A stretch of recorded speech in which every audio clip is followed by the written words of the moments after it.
These are the glasses you didn't know you needed. Man, super dope.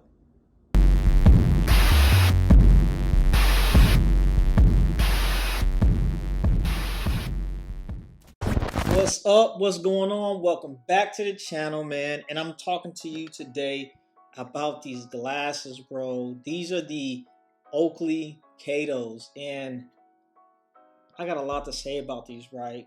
So, as y'all know, I don't be doing no unboxing or anything. I'm just going to talk to you about the shades and give you my personal opinion on them.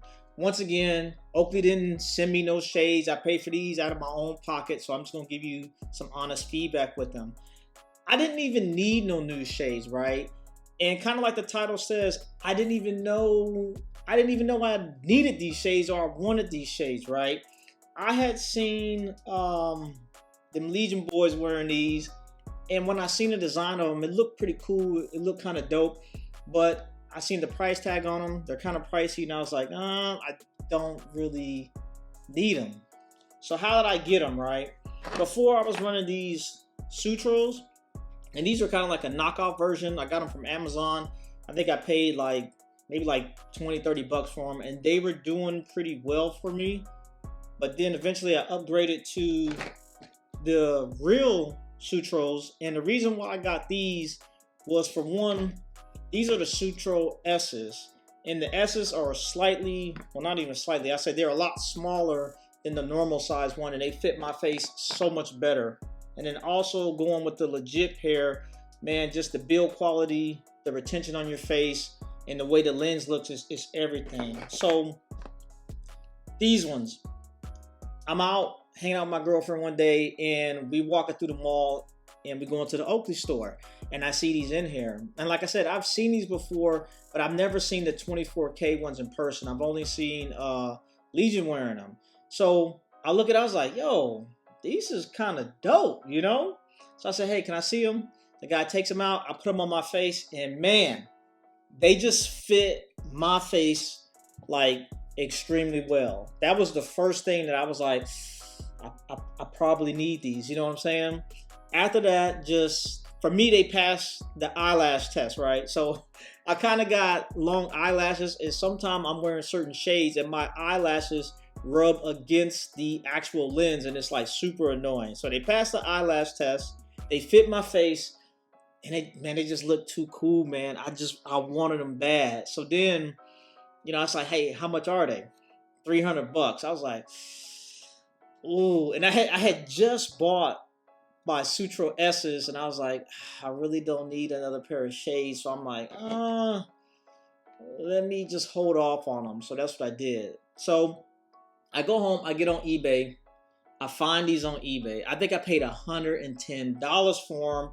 And what had happened was a guy had bought them.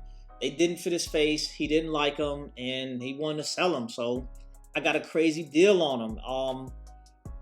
And you like, man, could they have possibly been a knockoff?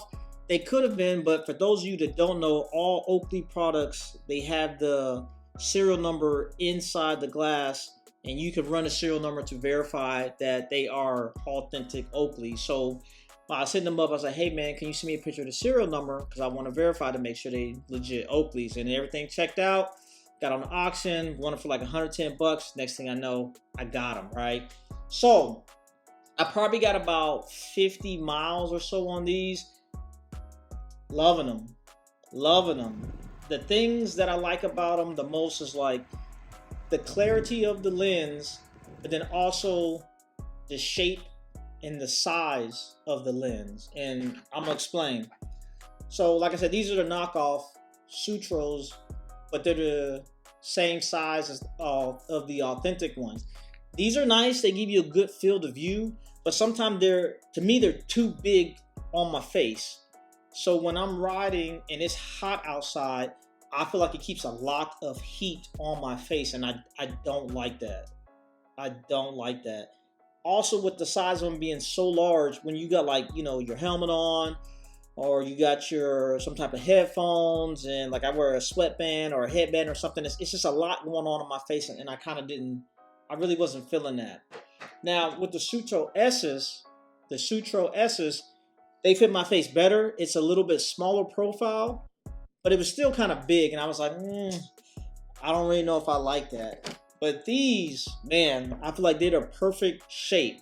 They have a good field of view, like peripheral vision, but then also here it's real kind of small and compact, so I get a lot of wind on my face and they're not as hot. Now, one of the things that I was reading on forums that people were complaining about, they was complaining about their nose getting hot because it's one lens all the way across.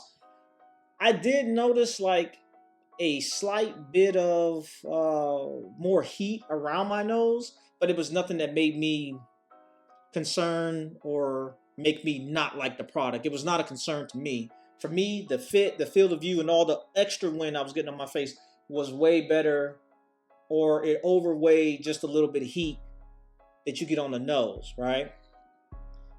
Riding with these, the only thing that was different was because this is one lens. One of the things that was kind of like weird to me was like when I was first riding with them, when I'm riding and you taking turns, right? And you kind of looking through the turn before you turn. When I'm looking through the turn, I can see this part. I can see through this part of the lens while I'm riding, and it was kind of like a weird. It just looked weird. At first, it was kind of like it was kind of messing with like my depth perception. Like it just kind of felt weird because I'm not used to having that. Because like you said, any normal glass, you don't ever see that because there's nothing right here. But when you have the Katos on, that little extra part of lens, when you're looking through, I could kind of see it. And it was, like I said, it was kind of just weird. The first time I rode with them, I instantly noticed it when I was turning. I was like, yo, bro, that's weird. I don't know if I'm gonna like that. But then after I rode like the second time, by the third time I rode, it was natural. And I got used to it. But I could see that could bother someone and they may not like that about them. So something to be mindful of. But for me, like I said, the first time I rode them, I noticed it. I was like, yo, that's kind of weird. And I only notice it when I'm turning, because when I'm riding straight, I don't think about it. But when I'm turning and I'm going through turns and I'm looking, it's like this part right here was just kind of like, I don't know, it was just like kind of messing with my depth perception. It was kind of weird. So, but once like I said, after like 2-3 rides, I don't even notice it now. And then everything else is great. And like I said, the thing that I really like about them is the field of view. I love the way they fit on my face, and I love the lens. I like the aesthetics of the lens, and I like the lens like me looking through the lens. These are like super dope. Extreme brightness outside, man, it gives you just the perfect balance, and I think it's great for riding outside. And another reason I really like it because that 24K gold, man, that's hot, man. And they look kind of crazy when you see them, when you see somebody wearing them. But the Oakley Katos, man, I would say before you go out and spend a bunch of money on them, go out to an Oakley store or go find a store that has them. Put them on your face and see how they feel. If they feel good, they're probably going to be legit, man. And then spend a little bit of money. And if you don't want to pay full price, hey, hop on eBay. You might find someone selling a pair like I did, and you be in the game, bro. So overall, man, on a 1 to 10, I give them a 10, man. The only thing that was like kind of weird, like I said, was when I first started wearing them, like that kind of, as I'm turning the little depth perception thing. But once you get used to that, man, they on point, man. Go out there and get you some Oakley Katos, man. And that's all I got for y'all, man. I'm out. Rob Armstrong.